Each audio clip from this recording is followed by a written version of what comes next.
Bismillahirrahmanirrahim. Assalamualaikum warahmatullahi wabarakatuh. Nama saya Muhammad Hazizi Bezokainain daripada kelas DPM 5A. Baiklah, hari ini kami akan menerangkan ataupun mengupaskan tentang cara-cara marketing atau pemasaran daripada syarikat Apple Inc. Saya akan menerangkan tentang pendahuluan dan juga latar belakang syarikat Apple Inc. Firstly, pendahuluannya ialah saya akan menerangkan tentang definisi dua aspek, iaitu dari segi Barat dan Islam. Definisi marketing daripada perspektif Barat bermaksud aktiviti manusia dalam memenuhi keperluan dan kehendak mereka melalui proses pertukaran, which mean manusia ni menekankan tentang kepuasan pelanggan lah. Dia kena bagi menyediakan semua barang-barang untuk pelanggan supaya mereka mendapat proses pertukaran, iaitu untung. Definisi perspektif Islam pula membawa maksud melakukan aktiviti-aktiviti pemasaran melandaskan nilai dan mematuhi prinsip syariah, which mean mereka melakukan perkara-perkara atau aktiviti-aktiviti pemasaran mengikuti aspek Islam dengan mengelakkan daripada melakukan riba, gharar, maisir ataupun menjual produk-produk yang haram dan tidak boleh digunakan oleh orang-orang Islam. Baiklah, dalam setiap perniagaan ni kita mestilah menerapkan etika di dalam diri kita ataupun sikap yang baik ataupun positif untuk kita terus berjaya pada masa hadapan. Iaitu etika pemasaran Islam ni macam suatu prinsip moral yang membezakan apa yang salah ataupun apa yang betul. Ataupun dengan memiliki prinsip ini, kita dapat menjaga peraturan dalam hukum-hukum Islam, iaitu kita dapat mencegah segala perkara yang ditegah oleh Islam. Dan antara prinsip-prinsip etika Islam yang perlu diamalkan oleh pemasar adalah seperti berikut, berpandukan 4Ps. Yang pertama, produk, iaitu kita macam menjual barang yang halal, baik dan suci, ataupun barang itu dapat bermanfaat kepada pengguna dan tidak menghasilkan daripada barang-barang yang haram. Yang kedua, harga, iaitu harga mampu milik dan persaingan harga yang sihat. Yang ketiga, pengedaran ataupun tempat, iaitu cepat dan tepat dan menepati masa, tidak boleh melambat-lambatkan barang tersebut. Dan akhir sekali ialah promosi, iaitu kualiti barangan yang tepat, dan kita perlulah jujur dan berfakta dalam mempromosikan sesuatu barang supaya ia dapat dijual dengan laris dan ia tidak termasuk unsur-unsur yang haram di dalam Islam. Baiklah, saya akan menerangkan tentang pengenalan ataupun latar belakang tentang syarikat Apple Inc. Dahulunya, Apple Inc. ini dikenali sebagai Apple Computer Inc. Organisasi ini merupakan sebuah syarikat multinasional yang mencipta alat elektronik, perisian komputer dan berkaitan dengan perkomputeran, sama ada kegunaan peribadi ataupun kegunaan perniagaan. Seterusnya, visi Apple ialah an apple at every desk. Maksudnya sesuatu apple di atas meja yang bermaksud kepada kemurahan kepada semua manusia. Daripada segi misi Apple ialah adalah reka bentuk Apple. Mac adalah komputer peribadi terbaik di dunia bersama-sama dengan OS X, iLife, iWork dan perisian profesional. Di sini ia nak membawa maksud kepada produk-produk mereka ini adalah memberi kemudahan kepada semua manusia untuk meneruskan hidup ataupun untuk keperluan hidup mereka. Makanya mereka dapat menggunakan produk tersebut dengan baiknya dan ada manfaat di atas produk tersebut. Strategi perniagaan Apple Inc. adalah memanfaatkan keupayaan melalui reka bentuk dan pembangunan sistem operasi, perkakasan, aplikasi perisian dan teknologi untuk membawa pelanggan di seluruh dunia kepada produk menarik dan penyelesaian dengan mudah, alih yang unggul, lancar, berintegrasi serta reka bentuk inovatif. Di sini mereka nak bermaksud alat-alat mereka ini dicipta dalam keadaan yang canggih dan dapat membantu semua manusia dalam keperluan hidup mereka, seperti boleh calling, boleh message, boleh melakukan kerja di produk, di alat tersebut. So alat-alat mereka ini memberi manfaat kepada semua pengguna. Okey, saya hendak menceritakan ataupun memberitahu sedikit detail-detail tentang latar belakang syarikat Apple Inc. Yang pertama, pengasas Apple Inc. ialah Steve Jobs, Steve Wozniak dan Ronald Wayne. Mereka bertiga ni mengasaskan Apple Inc. daripada awal sehingga sekarang mereka berjaya. Dan yang kedua, ibu pejabat Apple Inc. ialah di Apple Campus One Infinite Loop, Cupertino, California, Amerika Syarikat. Tarikh penumbuhan Apple Inc. ialah pada 1 April 1976. Mereka telah melakukan bisnes Apple ini adalah sebanyak 49 tahun yang lalu dan diperbadankan pada 3 Januari 1977. Industri Apple Inc. ini menghasilkan perkakasan komputer, perisian komputer, elektronik komputer dan akhir sekali pengedaran digital. Bilangan kawasan ataupun branch bagi Apple Inc. ini adalah sebanyak 394 retail store. So banyaklah mereka menghasilkan branch diorang ketika diorang sudah berjaya dan semakin sekarang semakin mereka lebih berjaya lagi kerana ramai menggunakan produk Apple Inc. Segala jenis produk lah. Okeylah, baik. Seterusnya saya akan memberitahu tentang produk keluaran mereka, iaitu Mac, iPod, iPhone, iPad, Apple TV, OS X, iLife, iWork, iOS dan iPad mini. Macam-macam kan mereka mengeluarkan produk mereka sehingga ramai pengguna yang ingin menggunakannya dan mereka obses dan mereka amat berminat tentang produk tersebut kerana produk tersebut memberikan manfaat dan kemudahan kepada semua orang. Tempat dibekalkan pula adalah di seluruh dunia dan tak ada mana-mana negara pun mereka halang untuk menggunakan iPhone.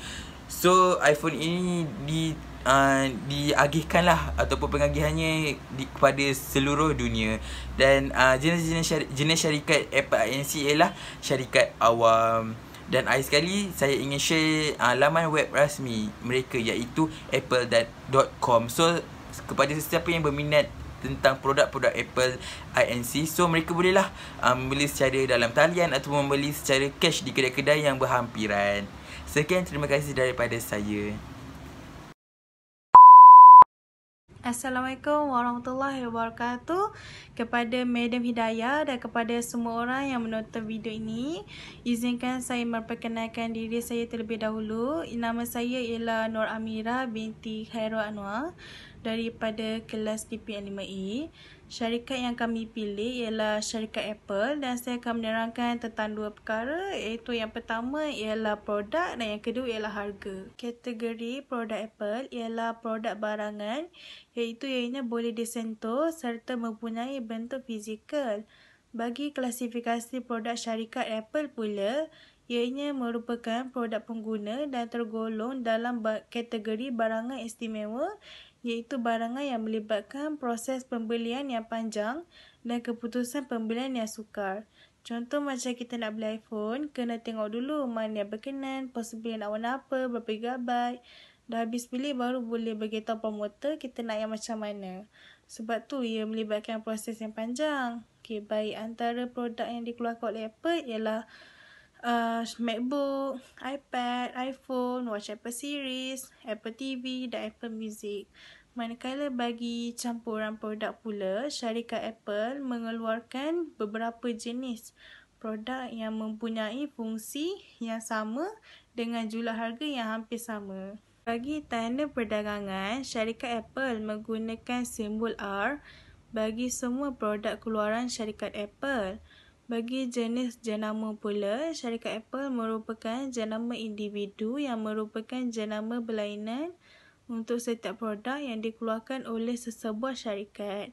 Manakala bagi pelabelan pula, syarikat Apple tidak mempunyai sebarang label, tetapi ianya mempunyai nombor siri yang terdapat di belakang kotak. Yang terakhir bagi produk ialah jenis pembungkusan. Bagi pembungkusan primer, apabila pembeli membeli iPhone, pembeli akan menerima bungkusan kotak berwarna putih yang berisi produk utama seperti telefon bimbit, charger dan earphone. Semua perkakas itu disimpan di dalam kotak agar sentiasa selamat. Manakala bagi bungkusan sekunder pula, bagi iPhone atau iPad, satu plastik lusina atau dipanggil sebagai screen protector akan dilekatkan di skrin utama telefon agar tidak berlaku sebarang kecalaran ketika menggunakannya. Baiklah, sekarang saya akan masuk kepada harga pula. Antara objektif penentuan harga bagi syarikat Apple ialah kepimpinan kualiti. Syarikat Apple akan mengeluarkan dan menjual produk yang paling berkualiti kepada pelanggan. Syarikat Apple juga menggunakan strategi harga menarahan bagi produk baru syarikat itu. Strategi yang digunakan oleh Apple ini ialah dengan meletakkan harga yang tinggi kepada produk yang baru diperkenalkan di pasaran.